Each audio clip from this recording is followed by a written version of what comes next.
Polygamist Gaming Network. What the hell is that?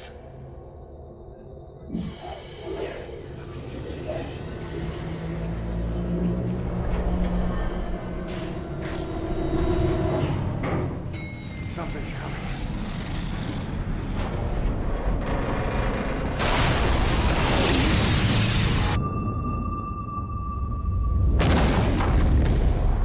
What's up, YouTubers? This is Sheldon Pearson bringing you a review from the Polygamist Gaming Network, where we just can't keep ourselves from playing all the games. We specialize in reviewing games for working stiffs from the perspective of other working stiffs. Today we're taking a look at Metal Gear Solid V: The Phantom Pain, and this game is awesome. Now, I must tell you that I myself am a Metal Gear Solid virgin. Never played any of the previous installments of the game.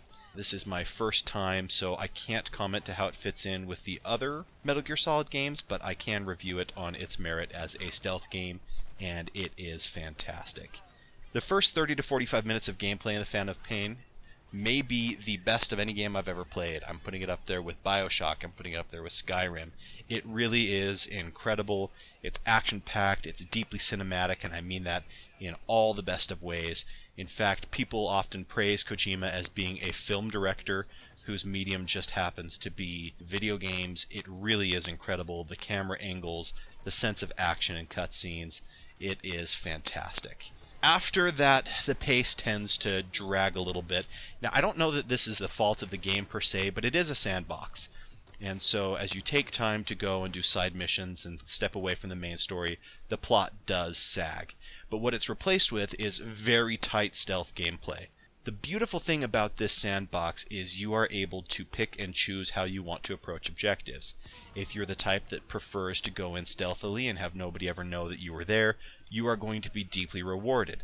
If your preference, however, is to ride up on horseback, pull out a grenade launcher, go in loud and blow stuff up, this game is also for you. To accomplish missions, Big Boss uses a creative and diversified arsenal of weapons and tools.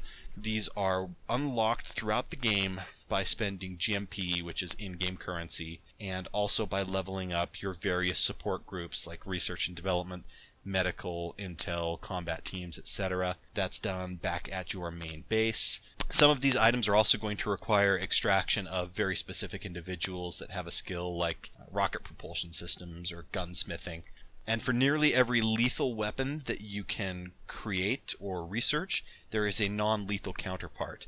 This once again serves the purpose of allowing you to approach your objective through either lethal means, or if you want to incapacitate enemies and sneak in unnoticed, you have the freedom to do so. You've got a great arsenal at your disposal. It really is wonderful how much freedom this game gives you. Another thing that's a little bit interesting about this, that at first might grate you the wrong way, but later on I think it's ultimately successful, is at the heart of the Phantom Pain there is a detailed business simulator. As you extract soldiers using the Fulton extraction device, which is essentially a weather balloon that whisks away enemy soldiers, it's goofy, but it's hilariously fun to use. As you whisk these soldiers away, they are persuaded to join your cause, and based on their skill set, they will level up your research and development, or your intel, or your medical groups, etc. So, it's kind of odd, but once you get used to it, it's actually rewarding. It helps build the sense that Big Boss is as much an entrepreneur and mercenary as he is a bloodthirsty assassin thug. Really adds a bit of depth to the game and believability. So as your base expands, you're going to need a lot of soldiers. You're going to be using that Fulton extraction device a lot. That's not a bad thing because it is fun. You can later on extract weapons, you can extract vehicles, pretty much anything that's not bolted to the ground you can whisk away. The extraction device is just one of several really quirky devices. And I didn't know this about the Metal Gear Solid franchise going in, so at first it caught me a little bit off guard. You develop things like balloon inflatable decoys, or cardboard boxes that are camouflaged so that you can sneak into enemy bases. The latter of which you can actually put a lusty picture of a supermodel in bikini on the box, which tends to mesmerize enemy soldiers just long enough for you to pummel them.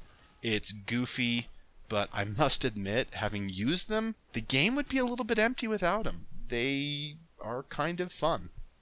Game also uses a buddy system, and I understand that this is unique to the franchise as well. You can choose to have a buddy accompany you. You've got an option of a horse, a dog that will scout out enemies or attack enemies.